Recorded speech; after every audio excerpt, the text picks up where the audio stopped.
स्वागत है आपका किताबों की दुनिया में।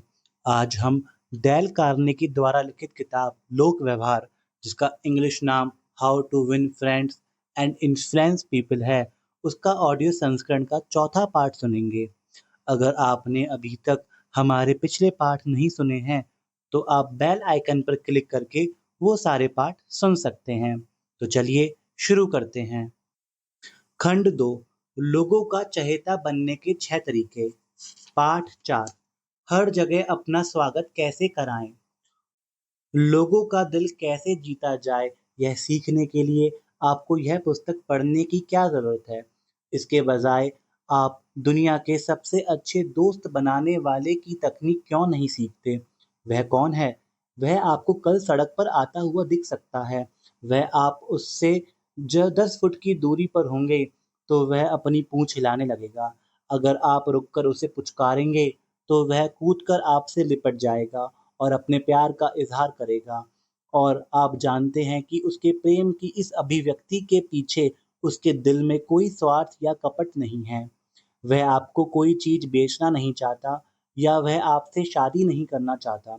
क्या आपने कभी यह सोचा है कि कुत्ता ही ऐसा एकमात्र जानवर है जिसे जिंदा रहने के लिए कोई काम नहीं करना पड़ता।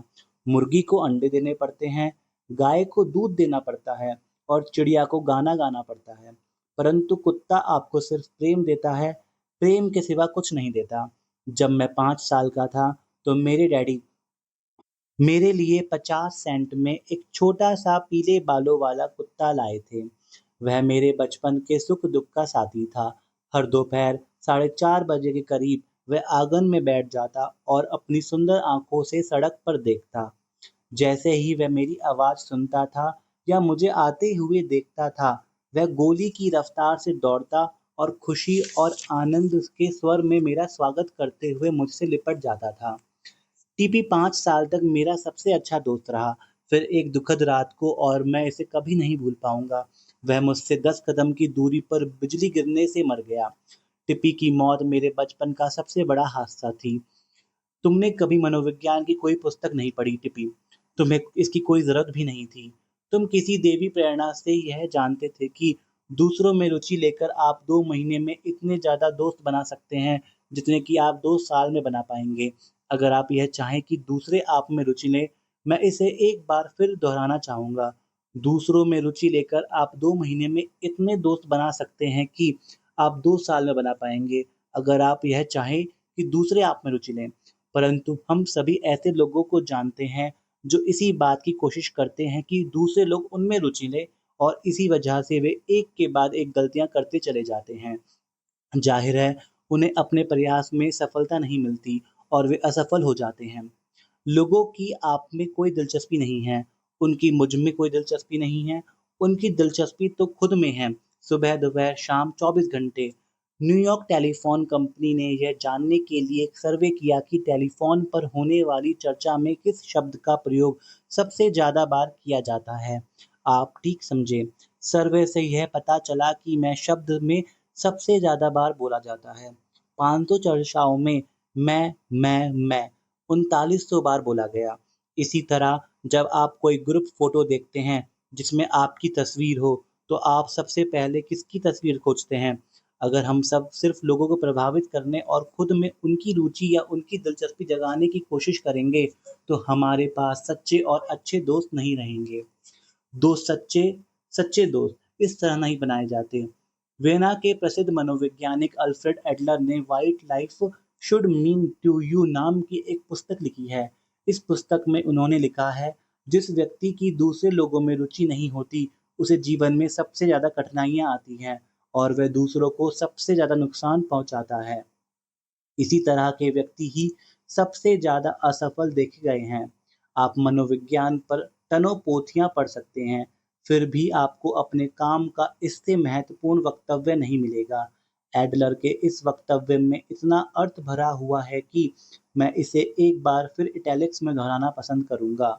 जिस व्यक्ति की दूसरी लोगों में रुचि नहीं होती, उसे जीवन में सबसे ज़्यादा कठिनाइयाँ आती हैं और वह दूसरों को सबसे ज़्यादा नुकसान पहुँचाता है। इसी तरह के व्यक्ति ही सबसे ज़्यादा असफल देखे गए हैं। मैंने एक बार न्यूयॉर्क विश्वविद्यालय में लघु कथा लेखन का एक कोर्स किया। उस कोर्स में एक प्रसिद्ध पत्रिका के संपादक ने हमारी क्लास से चर्चा की।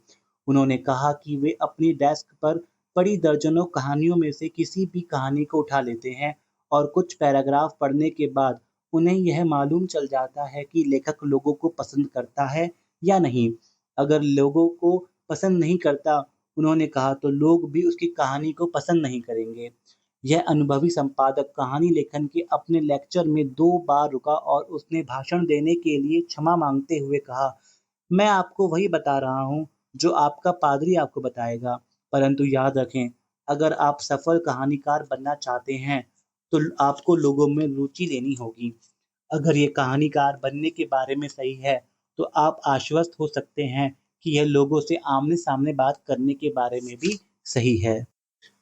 जब हॉवर्ड थर्स्टन ब्रॉडवे में आखिरी बार अपना शो दे रहे थे, तो मैं उस शाम को उनके ड्रेसिंग रूम में था। थर्स्टन माने हुए जादूगर थे। 40 साल तक उन्होंने दुनिया भर में घूमकर अपना मायावी जाल रचा था, दर्शकों को दांते तले उंगलियां दबाने पर मजबूर किया था और जनता को आश्चर्यचकित कर दिया था। 6 करोड़ से भी ज्यादा लोगों ने उनके शो देखने के लिए टिकट खरीदे थे और उन्हें लगभग 20 साल डॉलर का मुनाफा हुआ था। मैंने मिस्टर थर्स्टन से उनकी सफलता का रहस्य पूछा। इसका स्कूल की शिक्षा से कोई संबंध नहीं था, क्योंकि वे बचपन में ही अपने घर से भाग गए थे। वे मालगाड़ियों में सवार होकर अपनी यात्राएं करते थे, भूसे के ढेरों पर सोते थे, घर-घर जाकर अपने खाने की भीख मांगते थे और रेल की पटरियों के आसपास लगे विज्ञापनों को पढ़-पढ़ कर उन्होंने पढ़ना सीखा था। क्या उन्हें जादू का सबसे अधिक ज्ञान था? नहीं। उन्होंने मुझे बताया कि जादू पर सैकड़ों पुस्तकें लिखी जा चुकी हैं और बीसियों लोग उनके जितना जादू जानते हैं, परंतु उनके पास ऐसी 2 चीजें थीं जो दूसरे लोगों के पास नहीं थी। पहली उनमें यह क्षमता थी कि वे स्टेज पर अपने व्यक्तित्व को बेच सकते थे। वे एक मास्टर शोमैन थे, वे मानव स्वभाव जानते थे, वे अपने हर काम, हर मुद्रा, आवाज की हर लहर, आंखें उठाने की हर हरकत की पहले से ही रिहर्सल कर लेते थे और उनकी टाइमिंग परफेक्ट थी। परंतु इनके अलावा थर्स्टन की लोगों में वास्तविक रुचि थी। उन्होंने मुझे बताया कि कई जादूगर दर्शकों को देखते हैं और खुद से कहते हैं, मेरे सामने कुछ मूर्ख लोग बैठे हुए हैं जिनमें कोई बुद्धि नहीं है। मैं उन्हें आसानी से मूर्ख बना सकता हूँ। परंतु थर्स्टन का तरीका पूरी तरह अलग था। हर बार स्टेज पर जाते समय वे खुद से कहा करते थे, मैं कृतज्ञ हूँ कि ये लोग मुझे देखने आए हैं। इन्हीं लोगों के कारण मेरी रोजी रोटी इतने अच्छे ढंग से चलती है। मैं पूरी कोशिश करूंगा कि मैं इनके सामने अपना सर्वश्रेष्ठ प्रदर्शन करूं। उन्होंने बताया कि स्टेज पर जाने से पहले वे हमेशा खुद से बार-बार यही कहते थे, मैं अपने दर्शकों से प्रेम करता हूँ, मैं अपने दर्शकों से प्रेम करता हूँ। मूर्खतापूर्ण बकवास, आप जो चाहें सोच सकते हैं। मैं बिना अपनी तरफ से कुछ जोड़े हुए आपको दुनिया के सबसे प्रसिद्ध जादूगरों में से एक की सफलता का नुस्खा बता रहा हूँ। पेंसिल्वेनिया में रहने वाले नॉर्थ वॉरेन के जॉर्ज डाइक का प्रसंग सुनिए। 30 साल तक अपने सर्विस स्टेशन बिजनेस में काम करते रहने के बाद उन्होंने मजबूरन रिटायर होना पड़ा, क्योंकि उनके स्टेशन की साइट के ऊपर एक नया हाईवे बन रहा था। रिटायरमेंट के बाद निठल्ले बैठे-बैठे वे जल्द ही बोर हो जाते, इसलिए वे संगीत के अपने शौक में समय देने लगे। उन्होंने कई प्रसिद्ध संगीतज्ञों से चर्चा करना भी शुरू किया। अपने विनम्र और दोस्ताना तरीके से वे सामने वाले संगीतज्ञ की पृष्ठभूमि और उसकी रुचियों में रुचि लेते थे। हालांकि वे खुद कोई बहुत अच्छे संगीतज्ञ नहीं थे, परंतु उन्होंने कई अच्छे संगीतज्ञों को अपना मित्र बना लिया। उन्होंने प्रतियोगिताओं में भाग लिया और जल्द ही अमेरिका के पूर्वी भाग के संगीत प्रेमी उन्हें अंकल जॉर्ज किंटुआ काउंटी के संगीतज्ञ के नाम से जानने लगे। जब अंकल जॉर्ज से हमारी बात हुई, तो वे 72 साल के बाद भी अपने जीवन के हर पल का आनंद ले रहे थे। दूसरे लोगों में लगातार रुचि लेने के कारण उन्होंने अपने लिए एक ऐसे वक्त में नया जीवन खोज लिया था, जब अधिकांश लोग यह सोच लेते हैं कि उनका जीवन खत्म हो चुका है। यही थियोडोर रूजवेल्ट की लोकप्रियता का रहस्य था। उनके नौकर तक उनसे प्रेम करते थे। उनके वेल्ट जेम्स ई इमॉम्स ने उन पर एक पुस्तक लिखी है, Theodore Roosevelt hero to his belt.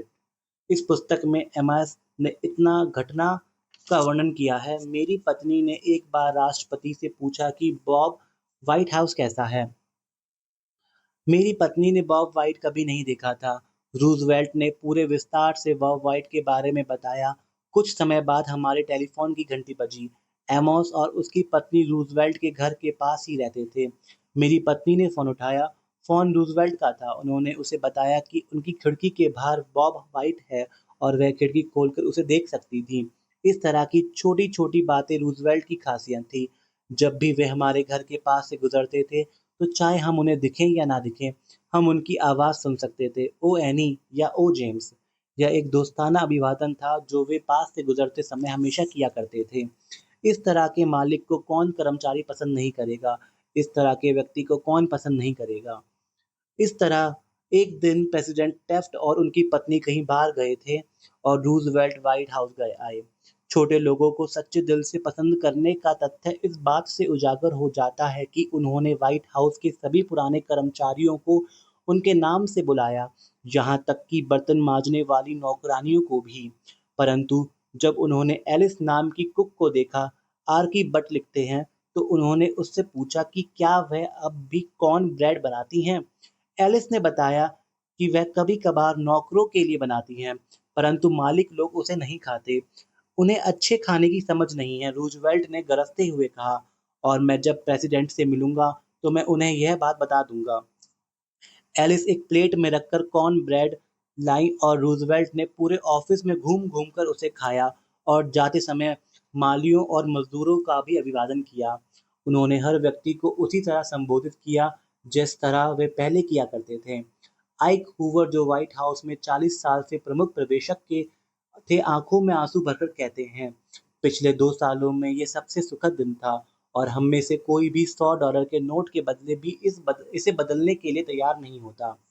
महत्वहीन दिखने वाले लोगों में रुचि लेने की यही प्रवृत्ति चैटहैम न्यू जर्सी के sales representative Edward M Sykes में भी थी और इस प्रवृत्ति की वजह से उन्हें एक ग्राहक को बनाए रखने का लाभ भी हुआ। कई साल पहले मैं मैसाचुसेट्स क्षेत्र में जॉनसन एंड जॉनसन कंपनी के प्रतिनिधि के रूप में ग्राहक से मिलने आया करता था। हिंगोगैम में एक दवाई की दुकान में हमारा खाता था। जब भी मैं इस स्टोर में जाता तो उसके मालिक से बात करने और उससे ऑर्डर लेने से पहले मैं थोड़ा क्लर्क और सेल्स क्लर्क से कुछ देर बात करने के लिए रुक जाता। एक दिन मैं मालिक से मिला और उसने मुझसे कहा कि अब वह जॉनसन एंड जॉनसन का सामान नहीं खरीदना चाहता क्योंकि वे अपनी गतिविधियों को फूड और डिस्काउंट स्टोर पर केंद्रित कर रहे हैं, जिससे उसकी दवाई की दुकान को घाटा हो रहा है। मैं बहुत निराश हो गया और मैं घंटों तक कार में बैठकर शहर का चक्कर लगाते हुए इस बारे में सोचता रहा। आखिरकार मैंने फैसला किया कि मैं वापस जाऊंगा और स्टोर के मालिक से एक बार फिर मिलकर उसके सामने अपनी स्थिति स्पष्ट करूंगा। जब मैं वापस लौटा तो मैंने हमेशा की तरह सोडा क्लर्क और सेल्स क्लर्क से हेलो किया और इसके बाद मैं मालिक से मिलने गया। वह मेरी तरफ देखकर मुस्कुराया और उसने मेरा स्वागत करते हुए मुझे सामान्य से दोगुना ऑर्डर दिया। मैंने उसकी तरफ हैरत से देखा और यह पूछा कि कुछ घंटे पहले तो वह मुझे बिल्कुल भी ऑर्डर नहीं दे रहा था, जबकि अब वह दुगना ऑर्डर दे रहा था। इसका कारण क्या था? उसने सोडा फाउंटेन एंड वाले कर्मचारी की तरफ इशारा करते हुए कहा, तुम्हारे जाने के बाद ये सोडा क्लर्क मेरे पास आया। इसने मुझसे कहा कि आप उन गिने चुने सेल्समैनों में से एक हैं जो मालिक के अलावा दूसरे कर्मचारियों से बात करने की जहमत उठाते हैं। उसने मुझसे कहा कि आप बहुत ही अच्छे सेल्समैन हैं और अगर किसी सेल्समैन को बिजनेस दिया जाना चाहिए तो वह सेल्समैन आप हैं। मुझे उसकी बात माननी पड़ी और इस कारण मैं आपको पहले से दुगना ऑर्डर दे रहा हूँ। मैं यह कभी नहीं भूला कि दूसरे लोगों में सचमुच दिलचस्पी लेना सेल्समैन के लिए एक बहुत ही महत्वपूर्ण गुण है। वैसे देखा जाए तो यह हर एक के लिए बहुत महत्वपूर्ण गुण है।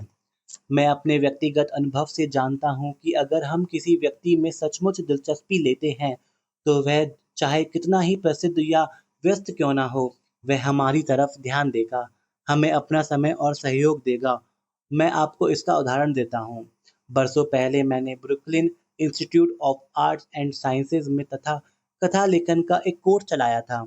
हमने कैथलीन नॉरिस, फैनी हर्स्ट, ईडा टार्डवेल, अल्बर्ट पैसन टूरहॉर्न और रूपर्ट ब्रूस जैसे प्रसिद्ध और व्यस्त लेखकों को ब्रुकलिन आकर अपने अनुभव सुनाने का आमंत्रण दिया।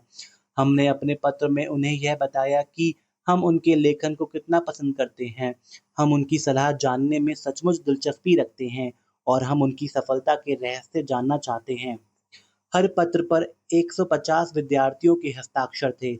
हमने यह भी लिखा था कि हम जानते हैं कि वह व्यस्त होंगे, इतने व्यस्त कि भाषण तैयार करना उनके लिए आसान नहीं होगा।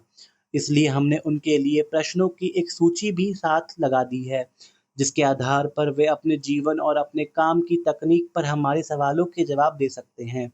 उन्हें यह अच्छा लगा, या किसे अच्छा नहीं लगता, तो वे अपने घर को छोड़कर, अपने काम-धाम को छोड़कर ब्रुकलिन आए और हमारी क्लास में लेक्चर दिया। इसी तरीके से मैंने थियोडोर रूज़वेल्ट के मंत्रिमंडल में cabinet minister Leslie M Shaw, टेट कैबिनेट के attorney general George W Wickersham, Franklin D Roosevelt और कई अन्य प्रसिद्ध हस्तियों को अपनी पब्लिक स्पीकिंग क्लास में लेक्चर देने के लिए राजी किया। हम सभी चाहें हम फैक्ट्री में मजदूर हों, ऑफिस में क्लर्क हों या सिंहासन पर बैठे हुए सम्राट हों, हम सभी ऐसे लोगों को पसंद करते हैं जो हमारी प्रशंसा करते हैं। उदाहरण के तौर पर जर्मनी के कैसर को ही ले लें। प्रथम विश्व युद्ध की समाप्ति के समय पूरी दुनिया उससे नफरत करती थी। उसका अपना देश भी उसके खिलाफ हो गया और उसे अपनी जान बचाने के लिए हॉलैंड भागना पड़ा। करोड़ों लोग इससे इतनी ज़्यादा नफ़रत करते थे कि उनका बस चलता तो वे उसके चीथड़े-चीथड़े कर देते या उसे ज़िंदा जला देते। जब सारी दुनिया उससे नफ़रत कर रही थी, तब एक छोटे बच्चे ने कैसर को एक सादा सच्चा पत्र लिखा, जिसमें तारीफ़ और प्रशंसा साफ झलक रही थी। उस छोटे बच्चे ने लिखा था कि दूसरे लोग चाहे कुछ भी सोचें या कहें, उसकी नज़र में विल्हेम ही जर्मन सम्राट थे और वह उन्हें सदा प्रेम करता रहेगा। जर्मन सम्राट इस पत्र को पढ़कर बहुत प्रभावित हुआ और उसने छोटे बच्चे को मिलने के लिए बुलवाया।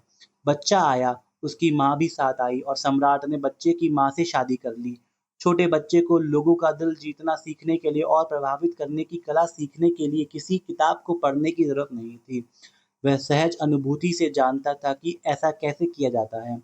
अगर हम सचमुच दोस्त बनाना चाहते हैं, तो हमें दूसरे लोगों के लिए कुछ करना होगा। ऐसा काम जिसमें समय, ऊर्जा और विचार की ज़रूरत होगी। जब Duke of Windsor Prince of Wales थे, तो उन्हें दक्षिण अमेरिका का दौरा करना था, जहाँ जाने से पहले उन्होंने महीनों तक स्पेनिश भाषा सीखने में मेहनत की, ताकि वे वहाँ के नागरिकों को उसी देश की भाषा में संबोधित कर सकें। और दक्षिण अमेरिका लोगों को यह बहुत पसंद आया। कई साल से मेरी आदत है कि मैं अपने दोस्तों के जन्मदिन याद रखता हूँ। कैसे? हालांकि ज्योतिष में मेरा जरा भी विश्वास नहीं है, पर मैं सामने वाले से पूछता हूँ कि क्या उनके अनुसार जन्मतिथि और व्यक्ति के स्वभाव में कोई संबंध होता है। फिर मैं उनसे उनकी जन्मतिथि पूछता हूँ। अगर वे कहते हैं 24 नवंबर, तो मैं मन ही मन दोहराता हूँ 24 नवंबर, 24 नवंबर। और जैसे ही मेरे दोस्त की पीठ मेरी तरफ होती है, मैं उसका नाम और जन्मदिन लिख लेता हूँ और बाद में इसे अपनी बर्थडे बुक में नोट कर लेता हूँ। हर साल के शुरू में मैं इन जन्म तिथियों को अपने कैलेंडर पैड पर लिख लेता हूँ, ताकि वे मेरी नज़रों के सामने रहें। जब जन्मदिन आता है, तो मैं चिट्ठी या टेलीग्राम भेज देता हूँ। इसका कितना अच्छा प्रभाव पड़ता है। शायद दुनिया में मैं अकेला ऐसा व्यक्ति होता हूँ जिसे उसका जन्मदिन याद रहा। अगर हम दोस्त बनाना चाहते हैं, अगर हम लोगों का दिल जीतना चाहते हैं, तो हमें लोगों से उत्साह से मिलना चाहिए। जब कोई आपसे फ़ोन पर बात करे, तो भी आपको उसी उत्साह का प्रदर्शन करना चाहिए। इस तरह हेलो बोलें कि सामने वाले को यह लगे कि आप उससे बातें करके खुश हो रहे हैं। कई कंपनियां अपने टेलीफोन ऑपरेटर्स को इस तरह बात करना सिखाती हैं कि उनकी आवाज़ की टोन से रुचि और उत्साह प्रदर्शित हो। सामने वाले को यह महसूस होना चाहिए, यह लगना चाहिए कि कंपनी उनका ख्याल रख रही है। कल जब हम फ़ोन पर बात करें, तो इस बात को ज़रूर याद रखें। दूसरों में सचमुच दिलचस्पी लेने से न केवल आप लोगों को अपना दोस्त बना लेते हैं, बल्कि आप अपनी कंपनी के ग्राहकों को स्थायी भी बना सकते हैं। न्यूयॉर्क की national bank of north America के एक अंक में यह पत्र प्रकाशित हुआ था। इसे मैडेलीन रॉजवेल्ट नाम की एक ग्राहक ने लिखा था। मैं आपको यह बताना चाहूँगी कि मैं आपके स्टाफ से कितनी प्रभावित हूँ। अब सभी कर्मचारी विनम्र, मददगार और मधुरभाषी हैं। कितना अच्छा लगता है जब लंबी लाइन में इंतज़ार करने के बाद टेलर मधुर आवाज़ में आपका स्वागत करती है। पिछले साल मेरी माँ 5 महीने तक अस्पताल में एडमिट रहीं। अक्सर मैं पैसे निकलवाने के लिए टेलर काउंटर पर बैठी मेरी पेट्रोल्सलो के पास जाती थी। उन्होंने मुझसे हर बार मेरी माँ की तबीयत के बारे में पूछा। वे सचमुच उनको लेकर चिंतित थीं। क्या अब भी आपको इस बात में कोई संदेह है कि मिसेस रूज़वेल्ट उस बैंक की ग्राहक बनी रहेंगी? न्यूयॉर्क की एक बड़ी बैंक ने चार्ल्स और वॉल्ट्स को किसी कॉर्पोरेशन के बारे में गोपनीय रिपोर्ट तैयार करने का काम सौंपा। वॉल्ट्स को मालूम था कि केवल एक ही व्यक्ति उसे सारे तथ्य इतने कम समय में दे सकता था। जब वॉल्ट्स उस प्रेसिडेंट से मिलने गए, तो एक महिला ने दरवाजे के अंदर अपना सिर डाला और प्रेसिडेंट को बताया कि उस दिन की डाक में विदेशी टिकट नहीं आए थे। प्रेसिडेंट ने वॉल्ट्स को बताया, मैं अपने 12 वर्ष के पुत्र के लिए डाक टिकट इकट्ठे कर रहा हूँ। वॉल्ट्स ने अपनी समस्या बताई और सवाल पूछना शुरू कर दिया। प्रेसिडेंट ने गोल-मोल जवाब दिए, जो ना तो स्पष्ट थे, ना ही वॉल्ट्स की समस्या को सुलझाने में सहायक थे। कंपनी का प्रेसिडेंट बात नहीं करना चाहता था, तो और यह साफ था, उससे बातें नहीं उलझाई जा सकती थीं। कुल मिलाकर यह इंटरव्यू संक्षिप्त और व्यर्थ साबित हुआ था। हमारी कक्षा के सामने यह कहानी सुनाते हुए वॉल्ट्स ने बताया, सच कहा जाए तो मैं नहीं जानता था कि इस परिस्थिति में क्या किया जाए। फिर मुझे याद आया कि उसकी सेक्रेटरी ने क्या कहा था। डाक टिकट, 12 वर्ष का पुत्र। और मुझे यह भी याद आया कि हमारी बैंक का विदेश विभाग डाक टिकट इकट्ठे करता था। हर देश से आने वाले पत्रों के डाक टिकट हमारे संग्रह में थे। अगले दिन मैं फिर उसी प्रेसिडेंट से मिलने गया और मैंने ये संदेश भिजवाया कि मैं उसके पुत्र के लिए कुछ डाक टिकट लेकर आया हूँ। मुझे बहुत जल्दी बुलवाया गया और उसने मुझसे इतनी गर्मजोशी से हाथ मिलाया, जैसे वह संसद का चुनाव चेहरे पर लड़ने जा रहा है। उसकी आँखों में दोस्ताना चमक थी और उसके चेहरे पर मुस्कुराहट थी। जब उसने डाक टिकट को देखा तो वह बहुत खुश हुआ। हाँ, यह मेरे जॉर्ज का बहुत पसंद आएगा। और वो बोला, डाक टिकट कितना सुंदर है। हम आधा घंटे तक डाक टिकटों के बारे में बात करते रहे। उसने मुझे अपने बच्चे की तस्वीर भी दिखाई। इसके बाद उसने मेरे द्वारा चाही जानकारी अपने आप दे दी, जबकि मैंने इस बारे में कुछ भी नहीं कहा था। 1 घंटे से भी ज़्यादा समय तक उसने मुझे यह सब बताया जो उसे मालूम था। उसने अपने स्टाफ को बुलवाया और उसने सवाल पूछे। उसने कुछ लोगों से फ़ोन पर भी जानकारी ली। उसने मुझे तथ्य, आंकड़े, रिपोर्ट और पत्र व्यवहार सब कुछ दे दिया। अखबार वालों की भाषा में कहा जाए तो मुझे एक स्कूप मिल गया था। ऐसा लग रहा था जैसे चमत्कार हो गया था। एक और उदाहरण देखिए। फिलाडेल्फिया के सी.एम. नाफले बरसों से एक बड़े चेन स्टोर संगठन को अपना ईंधन बेचने की कोशिश कर रहे थे, परंतु चेन स्टोर संगठन शहर के बाहर के किसी डीलर से ईंधन बुलवाता था और मजे की बात यह थी कि इस ईंधन को नाफले के ऑफिस के दरवाजे के पास ही स्टोर किया जाता था। नाफले ने हमारी क्लास में एक भाषण दिया, जिसमें उन्होंने चेन स्टोर्स पर अपना गुस्सा निकाला और उन्हें देश के लिए अभिशाप बताया। और इसके बाद भी उन्हें हैरत हो रही थी कि वे उन्हें माल क्यों नहीं बेच पा रहे थे। मैंने यह सुझाव दिया कि वे दूसरा तरीका आजमाएं। संक्षेप में जो हुआ वह यह था, हमने अपने कोर्स के सदस्य के बीच एक वाद विवाद प्रतियोगिता आयोजित की। वाद विवाद का विषय था, चेन स्टोर से देश को लाभ कम और नुकसान ज्यादा।